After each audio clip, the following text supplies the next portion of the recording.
Hey there, Sarah here, author, speaker, and advocate, and writer of Narcissistic Abuse, a survival guide, which is now available on Amazon.com, as well as at madhatterpublishing.com. So if you haven't done so already, please pick up your copy today. I want to move forward in our journey regarding post-traumatic stress disorder, or PTSD, and I want to speak a little bit more about how we can use mindfulness, techniques, and strategies to combat some of the most severe symptoms post-trauma. So as you know, it can take a long time to recover from especially traumatic and detrimental experiences in our lives. So long after we've made the decision to leave these circumstances and have been successful in doing so, we're left with a lot of yucky feelings such as, depression and anxiety and paranoia. We experience flashbacks and nightmares and panic attacks and just a lot of different things that can really feel all-encompassing. And what we need to do is make sure that we keep our thoughts in the present moment and don't wield them back too much to the past or worry about the future too extensively.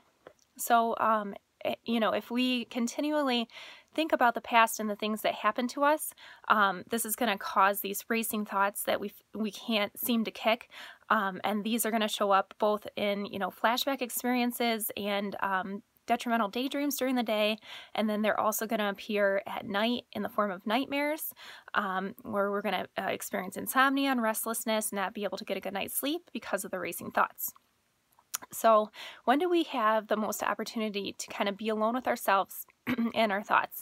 This is usually at the end of each day, right? So after we've met all of our daily obligations and we've interacted with people in our lives all day long, then we go to lay our head down on the pillow and we hope that we can fall asleep because, most of the time we're physically exhausted by this point, and we feel as if we can only have like 5 minutes apiece and be comfortable in our beds, then we should be able to fall asleep and get a good night's sleep and start it all over tomorrow.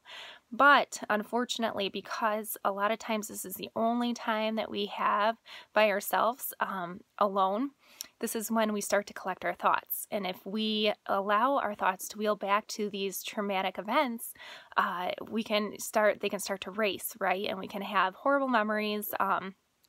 We can, become overly anxious and paranoid about things that may or may not happen, regardless of how outlandish these things may be. Or we may just become depressed and anxious that we can't seem to kick these feelings. We can't seem to experience genuine happiness, and we worry about what the future may hold. This is the best time, throughout the day. If you experience other moments like this, say you need to take the bus and you're on the bus for half an hour and you have your headphones in and you're alone with your thoughts, then you take a half an hour break from work and you're alone with your thoughts. If you have these moments throughout the day, great. But, if you only have these particular moments by yourself at night, this is the best time to try to practice some mindfulness. So mindfulness basically means that we are mindful of our present circumstances. So we acknowledge that we are having these racing thoughts or having these experiences, and we learn to accept that this is actually happening to us, and then we make a plan for how we're going to eliminate this negativity from our lives. So basically, as you lay your head down on the pillow and your thoughts begin to race, try to pull them back to the present and think about how you feel right now. So you feel anxious, you feel paranoid, you feel worried about the future. But the past is the past, and the trauma is in the past, and you've escaped this trauma.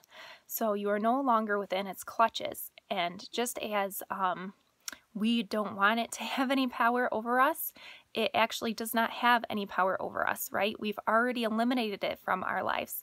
So while we can acknowledge that we still have the negative after effects of it, we are no longer in these circumstances. That's step number 1.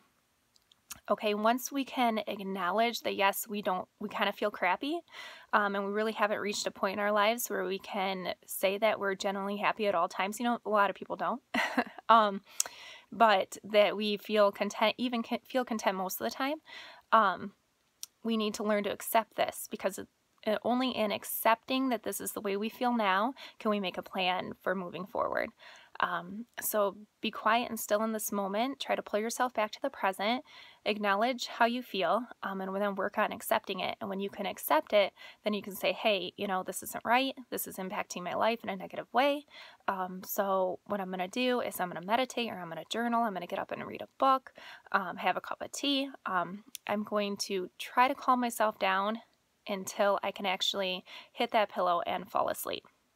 Try different techniques on different nights, and just find one that works for you and stick with this. And in no time, this will become second nature. You'll realize that mindfulness is very impactful, and that you can use it throughout the day in different moments if you allow it, allow your mind to go there, and really focus on eliminating all this negativity. So best of luck to you, and I hope you have a wonderful week. Thanks.